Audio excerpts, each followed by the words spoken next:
The wind howled like a dying beast, clawing at the grand doors of the keep as if seeking entry. Frost latticed the brass handles, and the iron-bound structure stood resolute, a black monolith against a storm-racked sky. Snow curled off the upper ramparts in thick drifts, like the keep itself exhaled frost. The storm did not simply rage, it screamed, as though the land itself mourned some buried horror. Through the white curtain of night trudged two figures. One hunched low beneath a tattered black cloak. His breath came in shallow gasps, freezing upon the fur of his collar. His beard bristled with ice, and his steps faltered beneath exhaustion. The other towered behind him, tall and broad, in blood-red and silver armor, his silhouette monstrous. Jagged pauldrons rimmed in iron, plates scorched and gouged by past battles. His helm, crowned with bullhorns, obscured a face like carved alabaster. Veins blew from the cold. From his belt dangled fetishes made of bone and brass. He bore the aura of one too accustomed to death. I'm sorry, Master. My fingers, they're solid. I can't He didn't dare look back. The idea of seeing his master's expression, if it could even be called a face, in moments like this, filled him with more dread than the storm. He kept his eyes on the piling snow beneath the door, the gentle swirl of flakes, a fleeting comfort before a thunderous bang shattered the moment. The door creaked open with a groan like the bowels of a leviathan. A warm gust from within spiraled snow into the entryway. Iskander moved past in a single, fluid stride, trailing cold like a revenant. Blessed be the family, Master Iskander. Iskander lifted his gaze. His face was dusted in melting ice, beads trickling from his brow to vanish into the black ridges of his armor. The voice belonged to Thalor, the groundskeeper, tall, composed, and thick coat trimmed with snow-dusted wool, but immaculately kept. I trust your journey was comfortable. The matriarch dithers. 1,000 years and she withers like a hem-weaving crone. Her spirit died with Odovakar. She breathes only because she must.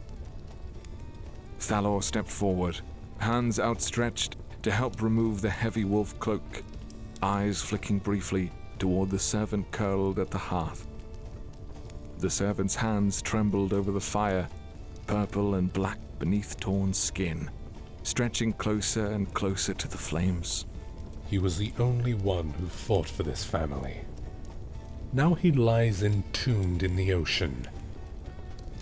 Our inheritance, rusting in the dark.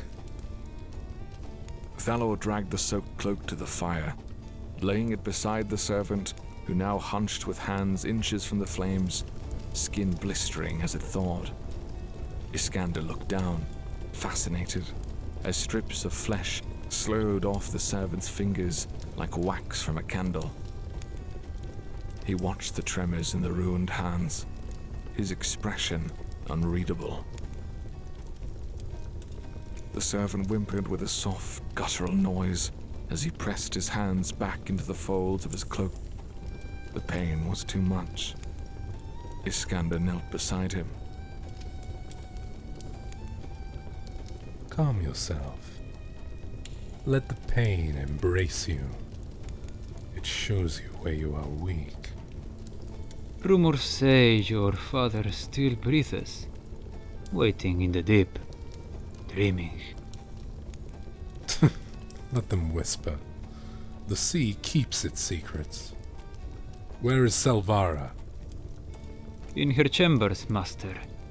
She says the storm will break by morning. Iskander strode across the grand hall, boots striking the marble floor like war drums. The sound echoed off high stone walls once made to host revels. now quiet save for his passage and his personal sanctuary of silence and plotting. And somewhere above, behind locked doors and drawn curtains, Silvara waited. Iskander made his way up the stairs, boots heavy with rain and the burden of years. At the end of the hall, the master bedroom waited like a memory. He paused, hand resting on the carved handle, listening to the faint sound beyond the door. A soft, delicate, rhythmic plucking. A smile, rare and unguarded, crept across his face. His mind painted the picture already. Silvara lounging in the low firelight, wrapped in silk, her long fingers plucking the strings of the instrument he'd given her before he left. He stepped inside. The scent of cedar and wine lingered in the air, warmed by the ever-burning hearth, but the bed was empty. Silvara sat at the vanity, hunched forward, her face hovering over a basin of still water. She wore a flowing nightgown of midnight silk, trailing along the rug like fog over frost. His skin glowed pale in the candlelight, ethereal as the moon, and streaks of silver wove through her raven hair like starlight caught in a raven's wing.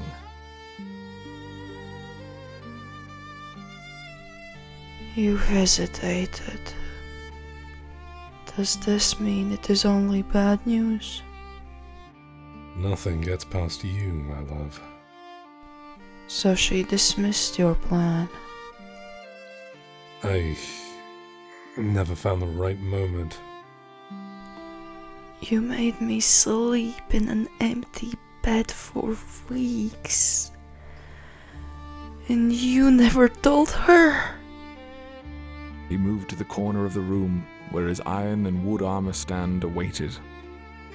With practiced ease, he began unfastening the latches of his damp armor.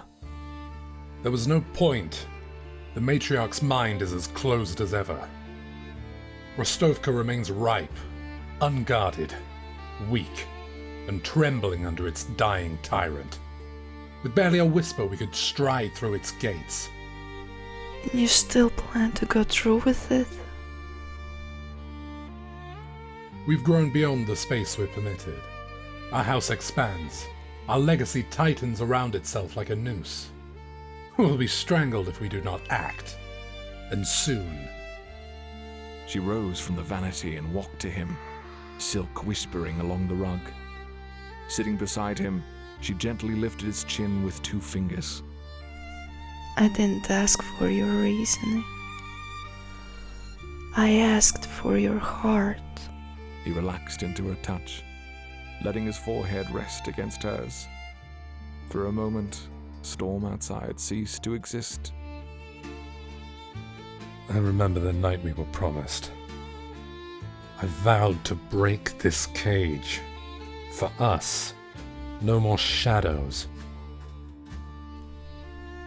Then it's settled. Come, I have a gift for you. He followed, passing through winding halls heavy with the scent of damp stone and old oil paintings. She stopped before a massive portrait, a noble man in white armor, eyes like carved obsidian, cloak black with a crimson lining. She laid her hand on the golden frame and pulled, then revealing a narrow staircase behind. So this is where you vanished to. A fortress within the fortress. My refuge. And here I thought you were safest with me. That was before I knew what it meant to be bound to the Iron Viper. They both moved down to the spiraling stair. At the bottom, she stood before a rune-carved door. No handle, no lock, only a pattern of twin crows locked in mid-duel. Silvara bit her finger, blood welling, and waved it before the runes. They ignited in sequence, and the door gave a deep mechanical click. She stepped into the darkness, Iskander close behind. With a hiss and a flicker, her blood lit a brazier, The flames burst violent, purple fire chasing along the walls in channels like veins. Torches lit one by one, casting a low, haunting glow. In the room's center, a sleeping shape stirred, massive, breathing like a thunderstorm. Covered in red and amber fur, the beast rose slowly, like the world itself shrugging off a nightmare. Its eyes glowed dull gold. It stood, hooves cracking stone under their weight. Twin sets of horns curled around its skull, the upper crowned in chains, bells, and hooks, the lower winding down toward its brass-ringed nose. What is this? Phalaris, my darling. She stopped and turned to Iskander, her yellow eyes glowing in the torchlight. This was my sanctuary. I fled here from the madman who once held my hand, but I was wrong. You are the one I was meant to sharpen. You see me. I see all of you. Phalaris will be our altar, a shrine on hoops. The flayed angels will watch through him. Iskander tilted his head slightly, watching her with new regard.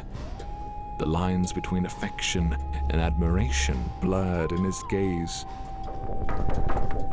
He is more than a beast of a burden, more than a weapon of war.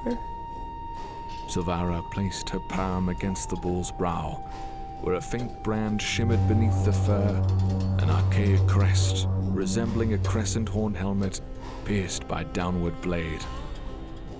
In my bloodline, the bull was a symbol of endurance, unyielding, loyal, proud, and terrible when provoked. My mother used to say, we were descended from the first horned kings of the Northern Highlands, who were crowned with might, crushed beneath by none. But in truth, the symbol became twisted. Over time, the bull was shackled, tamed, used as a house crest, then buried beneath layers of silk, manners, and marriages to men with cold eyes and colder hearts. When I found Phalaris, I saw what they had tried to chain within me. Power, fury, purpose, the strength to protect and destroy in equal measure. I did not believe such a magnificent beast could be born. Phalaris is not merely a beast. He's my inheritance made flesh.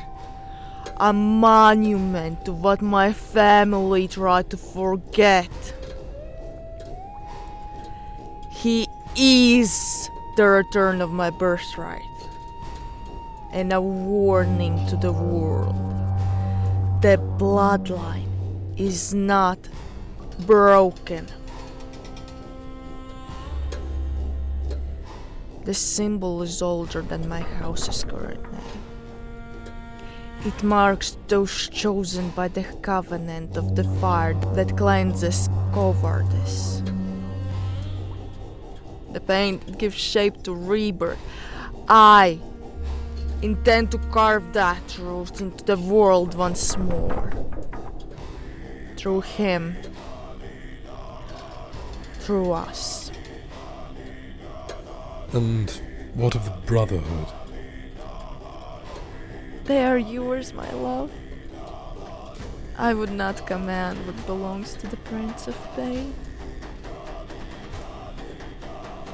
They worship you. They wear your scars.